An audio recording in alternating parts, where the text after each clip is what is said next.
Sign it, Devin. I'm done pretending we have a future. I stood frozen in the doorway of our apartment, briefcase still in hand, staring at the woman I'd loved for 7 years. Samantha sat on our worn couch, the same one we'd bought from a thrift store when we first got married, arms crossed, divorce papers spread across the coffee table like a death sentence. Sam? What are you talking about? I just closed the... She cut me off with a bitter laugh. Closed what? Another, almost deal? Another promise that never pays off. She stood up, her designer handbag, one I didn't remember buying her, hanging off her shoulder. I'm 32 years old, Devin. Daniel Carter drives a Bentley. You drive a 15-year-old Honda that breaks down every other month. He takes me to rooftop restaurants where people actually matter. You bring home takeout from the same Chinese place we've been ordering from since 2019. My phone buzzed in my pocket. I pulled it out, glancing at the screen. The email subject line read, "Deal approved, $47 million wire transfer pending." My heart stopped. This was it. Everything I'd worked for. Everything we'd sacrificed for. I looked up at Samantha. She wasn't even watching me. She was checking her own phone, probably texting him. Daniel Carter. The CEO who'd been circling my wife like a shark for 6 months. I deserve better, she said, not even looking at me. I deserve someone who can actually provide. Daniel said he'd take care of me. He said I'd never have to worry about money again. The email glowed on my screen. $47 million. The AI logistics platform I'd built from nothing, the one I'd spent 16-hour days coding while she slept, the one I'd nearly destroyed my health for, it had just sold to the third largest tech conglomerate in North America. I could tell her right now. I could show her this email and watch her face change. Watch her backtrack. Watch her suddenly remember why she married me. But something inside me had already shifted. Some door had already closed. Where do I sign? I said, my voice colder than I'd ever heard it. Please, before I continue, kindly like, share and subscribe for more interesting videos. 2 days later, I sat in a booth at Marcello's, an upscale Italian restaurant downtown, finalizing paperwork with my lawyer, Richard. The divorce was simple. We had nothing worth fighting over. Or so Samantha thought. You're absolutely sure about keeping this quiet? Richard asked, sliding another document across the table. The wire transfer clears tomorrow. You'll be worth $47 million, Devin. Your ex-wife doesn't need to know, but... She made her choice, I said, signing my name. Let her live with it. That's when I heard her laugh. That high-pitched, performative laugh she used when she wanted to impress someone. I looked up and saw them 3 tables away, Samantha in a dress that probably cost more than our rent, and Daniel Carter, leaning back in his chair like he owned the world. He probably thought he did. So it's official? Daniel said, loud enough that I could hear every word. You're finally free from that? What did you call him? Broke boy Devin? Samantha giggled, twirling her wine glass. He signed yesterday. Didn't even fight it. Guess he knew he couldn't compete with you, baby? Daniel smirked, adjusting his Rolex. Smart man. I would have crushed him anyway. My company's worth $120 million. What's his? A dream and a laptop. He paused. Actually, I heard his little AI thing never even got off the ground. Probably why you left. Richard glanced at me, eyebrows raised. I held up a hand. Not yet. You saved yourself, sweetheart, Daniel continued. Imagine wasting your best years on a man who couldn't even afford to take you on a real vacation. I remembered the vacation. 3 years ago. I'd surprised Samantha with a weekend trip to a lakeside cabin. I'd saved for 4 months. She spent the entire time complaining about the lack of Wi-Fi and comparing it to the Maldives trip her friend had just posted on Instagram. I pulled out my phone and texted Marcus, my new assistant. Initiate Phase 1. Start with Carter Industries' top 3 engineers. Offer them double their current salary. Richard watched me, understanding dawning on his face. You're going after him. No, I said quietly, watching Samantha kiss Daniel across the table. I'm going after everything. 1 month later, I stood in my new corner office on the 42nd floor of the Millennium Tower, looking out over the city skyline. The view was different up here. Everything was different up here. Marcus entered carrying a tablet, his expression professionally neutral. Sir, Alpha Global Industries is officially valued at $89 million after the acquisition. The tech blogs are calling you the Phantom CEO. No one knows your face yet. Good, I said, adjusting my cufflinks. The suit I wore cost more than 3 months of rent at the apartment I'd shared with Samantha. Keep it that way. What about Carter Industries? Marcus swiped his tablet. Daniel Carter's company? Their stock dropped 11% this week. They're scrambling after we poached 3 of their top engineers, their AI development lead, their head of logistics integration, and their senior software architect. I smiled slightly. Make it 6 engineers by Friday. Marcus hesitated, something flickering across his face. Sir, there's something else. Samantha posted on social media this morning. She's engaged to Daniel Carter. The wedding's in 6 months. I turned back to the window. 6 months. The same amount of time I'd spent begging investors to believe in my platform while Samantha complained that I was never home. The same amount of time I'd worked 90-hour weeks while she went to lunch with Daniel, calling it networking for her design career. I remembered the night 5 years ago when I'd met her. A rainstorm had caught us both outside a coffee shop on 5th Street. I'd given her my umbrella, my only umbrella, and walked home soaking wet. She called me the next day, said no one had ever done something that kind for her before. We got married 2 years later in a small ceremony at her parents' church. I wore a borrowed suit. She wore her mother's wedding dress, altered to fit. We couldn't afford a honeymoon, so we spent 3 days in that same lakeside cabin, the one she'd later complain about. Back then she called it perfect. When did it change? I asked aloud, not really expecting an answer. Sir? Marcus said. I shook my head. I knew when it changed. It was gradual, then sudden. It started with small comments about our apartment being too small. Then about my car being embarrassing. Then about her friends' husbands making real money. Then about Daniel Carter, successful, established, available Daniel Carter, telling her she deserved better. The worst part? I'd sold my father's vintage car collection to keep us afloat when she lost her job for 3 months. 5 cars worth $50,000 total, gone to an auction house. I told her the money came from a work bonus. She spent $15,000 on a handbag and a trip to Miami with her friends. Called it self-care. I never told her the truth. Schedule a meeting with our acquisition team, I said to Marcus. I want a list of every company Carter Industries depends on. Suppliers, partners, clients. All of them. Marcus nodded slowly. You're building something bigger than revenge, aren't you? I'm building what she said I never could, I replied. Everything else is just consequence. 6 months passed like a fever dream. Alpha Global Industries grew to $200 million in valuation. I moved into a penthouse overlooking Central Park. My face remained unknown to the public, a deliberate choice. The Phantom CEO, they called me. The Invisible Disruptor. The wedding invitation arrived via courier on a Tuesday afternoon. Gold embossed, expensive, tasteless.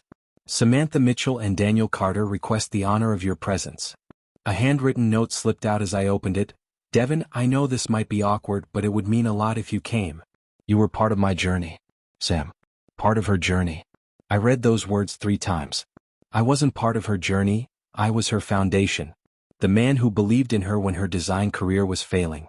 The man who paid for her courses, her software subscriptions, her portfolio website. The man who held her while she cried about not being good enough. And now I was a footnote. A chapter she'd moved past. Marcus appeared in the doorway. The invitation? She wants me at her wedding, I said, holding up the card. You're not actually going, are you? I thought about it. Thought about staying away, maintaining my distance, letting them have their day. Then I thought about Daniel laughing at my expense in that restaurant. About Samantha calling me broke boy Devin, like our entire marriage was a mistake she'd corrected. Get me a convoy, I said. 3 SUVs.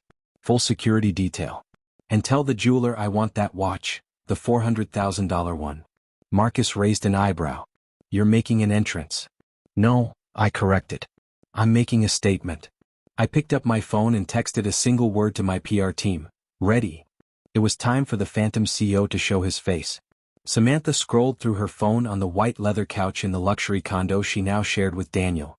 Wedding planning stress had her up late, Daniel already asleep in the bedroom. A news article caught her eye. Alpha Global Industries disrupts tech industry, mystery CEO outmaneuvers established giants. She clicked it absently, reading about some anonymous billionaire who'd appeared out of nowhere, revolutionizing logistics technology. The article mentioned Alpha Global had aggressively recruited top talent from competitors, leaving several major firms scrambling. Her phone rang. Jess, her maid of honor. Girl, why did you invite Devin? Jess asked immediately.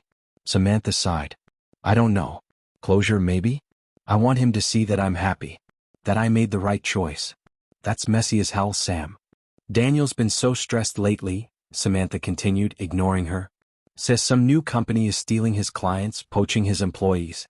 He's obsessed with finding out who runs it. She paused, staring at the article again.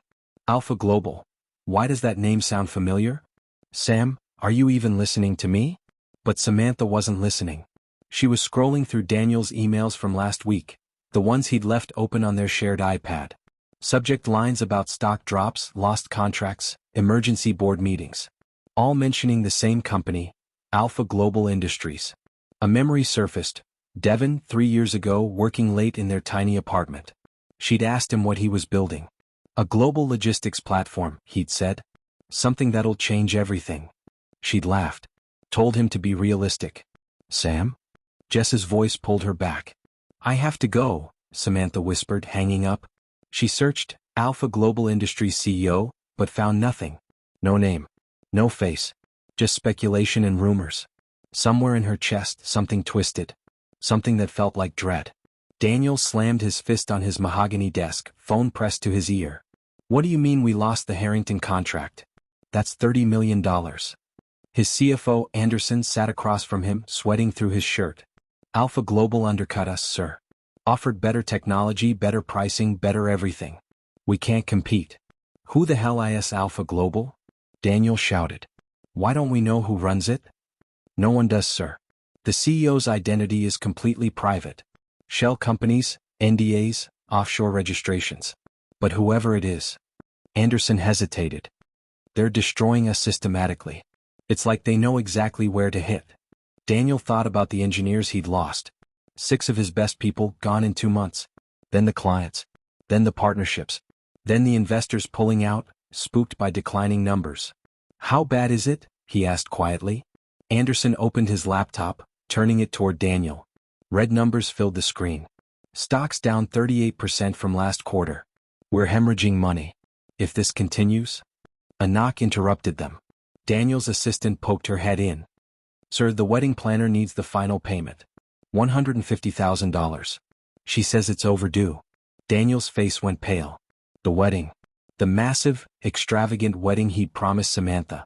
The one meant to show everyone, especially that loser ex-husband of hers, how successful he was. He remembered 2 years ago seeing Devon at a tech conference, pitching some AI platform to a room of investors. Daniel had laughed openly during the presentation, called it amateur hour, loud enough for people to hear. Later, he'd learned the presenter was married to Samantha, a woman who sometimes did freelance design work for his company. Pretty. Unhappy. Married to a nobody. He'd pursued her deliberately after that. Not because he loved her, because he enjoyed winning.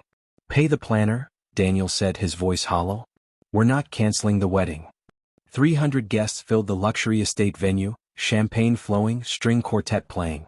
Samantha stood in her $20,000 dress, greeting guests with a smile that didn't quite reach her eyes.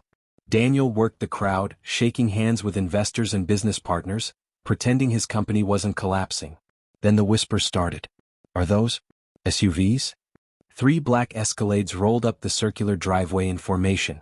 Security personnel in dark suits emerged first, scanning the area with professional efficiency. The crowd began to shift, curiosity rippling through the gathering. The middle SUV's door opened. I stepped out into the afternoon sunlight. The Tom Ford suit had been custom-made in Milan. The platinum Patek Philippe watch caught the light, 15 diamonds glinting on its face. My security team flanked me as I moved toward the ceremony area, my footsteps deliberate, unhurried. Wait, someone said. Is that the Alpha Global CEO? Another voice finished. That's him? The crowd parted. 300 faces turned toward me. I saw the moment recognition hit different people. Tech journalists who'd been trying to identify me for months, investors who'd been seeking meetings, competitors who'd been losing sleep over my company's moves. Then I saw Samantha. Her face drained of color. The bouquet in her hands trembled. Her mouth opened but no sound came out. Daniel turned, saw me, and his confident smile vanished completely. I walked slowly through the crowd. Every head tracked my movement. Whispers erupted like wildfire. That's Devon Mitchell? Samantha's ex-husband? He's the one who's been destroying Carter Industries? Oh my God, this is... I reached the seating area. Front row, just as the invitation had indicated. I sat down, crossed my legs, and met Samantha's eyes. She looked like she might faint. I nodded once. Cold. Controlled. Then I looked away, checking my phone as if she was already forgotten. The ceremony proceeded, but the energy had shattered. Guests kept glancing back at me. Industry leaders were texting their assistants, making calls despite the supposed phone-free policy. The officiant stumbled through his lines, distracted by the tension. Samantha stood at the altar, hands shaking. Daniel held her fingers but kept looking at me, confusion and anger warring on his face. If anyone objects to this union, the officiant said, speak now or... A phone rang. Loud, jarring. A guest fumbled to silence it, but not before everyone heard the Bloomberg alert notification. Breaking. Alpha Global Industries acquires TechFlow Solutions, Carter Industries' largest competitor. Stock price surges 40%. Daniel's face went white. His eyes found mine. I was reading the same alert on my own phone, completely unbothered. The officiant cleared his throat. As I was saying, if there are no objections. Wait, Daniel interrupted, then caught himself. Sorry? Continue. But it was too late. The moment was poisoned. Everyone knew what was happening. Carter Industries was bleeding out, and the man responsible was sitting front row at Daniel's wedding. I now pronounce you husband and wife, the officiant rushed. They kissed. Samantha's eyes never closed. Instead, they drifted to me. I wasn't even watching. A Fortune 500 CEO had walked over to introduce himself, shaking my hand, discussing potential partnerships while the bride and groom were still at the altar. That's when Samantha understood. Her wedding had become my networking event. The reception hall glittered with crystal and candlelight, but I was the sun everyone orbited. CEOs, investors, tech leaders, they swarmed my table like I was holding court. Which, in a way, I was. Mr. Mitchell, I'd love to discuss a partnership with Alpha Global, a venture capitalist said, handing me his card. Your logistics platform is revolutionary, a tech CEO added. Are you taking new investors? I answered politely, professionally, while watching Samantha from the corner of my eye. She sat at the head table with Daniel, invisible in her own wedding. Guests stopped by to congratulate them, but the conversations were brief, distracted. Everyone wanted to be at my table. Why is everyone ignoring us? Daniel hissed to Samantha. Because, she whispered back, staring at me, the most powerful man in this room is my ex-husband. I remembered the voicemail I'd left her 3 years ago before everything fell apart. I'd been in my car, exhausted after another 18-hour workday, and I just needed to hear her voice. She didn't answer, so I'd left a message. Sam, I know things are tight right now. I know you're frustrated. But I promise you, one day I'm going to give you everything you ever dreamed of. Just believe in me a little longer. I love you. She'd never mentioned receiving it. Never brought it up. Just kept pulling away. I stood buttoning my jacket. Heads turned. The conversations at my table paused. Leaving already, Mr. Mitchell? Someone asked. Early morning tomorrow, I said smoothly. Congratulations to the happy couple. I walked toward the exit. Behind me I heard rapid footsteps. Devin, wait. Please. I stopped but didn't turn around immediately. Let her catch up. Let her see my back first, the back she'd turned on when things got hard. We stood on the outdoor terrace, city lights spread below us like fallen stars. Samantha had followed me outside, away from the reception, away from Daniel, away from the life she'd chosen. Devin, wait. Please. I turned slowly, adjusting my cufflinks. Congratulations, Samantha. Beautiful wedding. Don't do that, she said, voice breaking. Don't act like you don't care. I don't. Not anymore. Her eyes filled with tears, mascara already smudging. I made a mistake. I see that now. You did it. Everything you said you'd do. Everything you promised. And I wasn't there. No, I agreed. You weren't. You were too busy planning your future with a man who's about to lose everything. What are you talking about? I stepped closer, my voice low and cold. Alpha Global just acquired his biggest competitor. Carter Industries stock is going to tank by Monday. Your husband, I paused on the word, is going to be drowning in debt within 6 months. You married a sinking ship, Samantha. Why are you doing this? She whispered. I'm not doing anything. I'm just building what you said I'd never have. And you? You chose a man who wanted to own you, not love you. That's on you. She gripped the terrace railing, knuckles white. I loved you, Devin. I did. I got tired of struggling. Tired of being broke. Tired of wondering if we'd ever make it. I thought about the night before she left. The night I'd planned to surprise her with news of the deal, with the ring upgrade I'd saved for, with reservations at the restaurant where we'd had our first date. She texted me that afternoon, "Don't come home tonight. I'm packing. It's over." I'd sat alone at that restaurant for 2 hours, ring in my pocket, waiting for a woman who'd already given up on me. "You didn't love me enough," I said simply. "That's the truth you need to accept." I walked away, leaving her crying on the terrace. 3 days after the wedding, I received the news I'd been waiting for. Carter Industries had lost 2 more major contracts. Their stock had dropped 49%. Daniel was hemorrhaging money, investors were fleeing, and bankruptcy wasn't just possible, it was probable. Samantha called me 17 times that day. I didn't answer. At their luxury condo, Daniel sat in darkness, laptop open, watching his empire crumble in real time. Samantha entered quietly, still in her pajamas though it was 3 in the afternoon. "Did you know?" Daniel asked without looking up. "Know what?" "That your ex-husband is the one destroying me." "Did you know it was him?" Samantha sat down slowly. "No. Not until the wedding." Daniel laughed bitterly. "The phantom CEO everyone's been talking about for a year, it was him. The guy you called broke. The guy you left because he couldn't afford your lifestyle. He's worth over 300 million now, Samantha." The number hung in the air between them. "I saw you talking to him at the wedding," Daniel continued. "What did you say?" I told him I made a mistake." Daniel stood abruptly, laptop crashing to the floor. "You what?" "Daniel, I just meant. You married me to escape poverty, and now you want to run back to the billionaire?" His voice rose.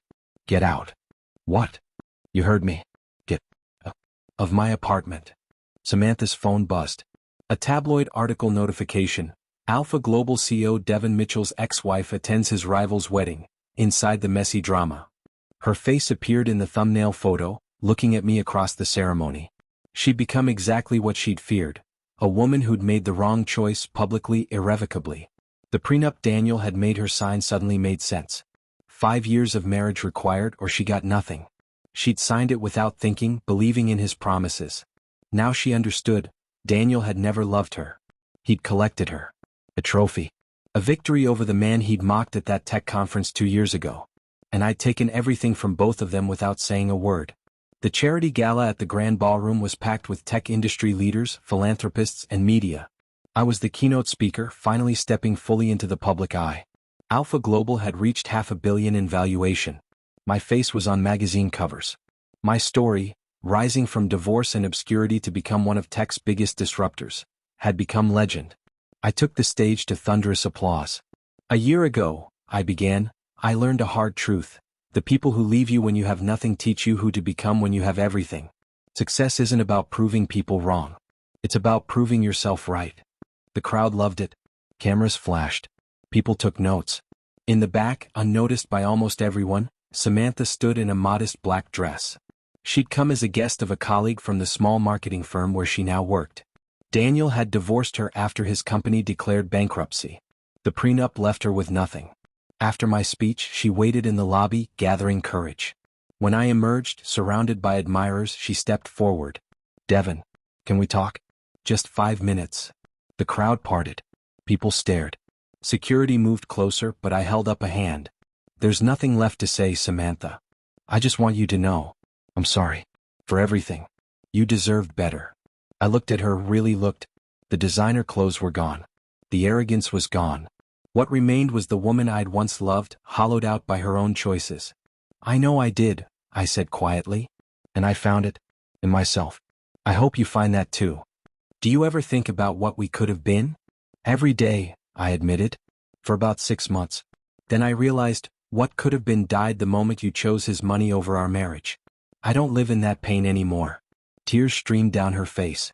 "I lost everything, Devin. Daniel left me. I have nothing." "Then you know exactly how I felt the night you walked out." I paused. "The difference? I built something from it.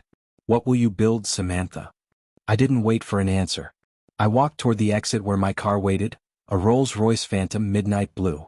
Clara sat in the passenger seat, my girlfriend of 8 months. A nonprofit director I'd met through charity work. Kind, brilliant, content with who she was. She'd loved me before she knew my net worth.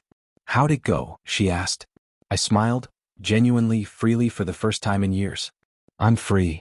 We drove into the city lights, leaving the past where it belonged, behind me.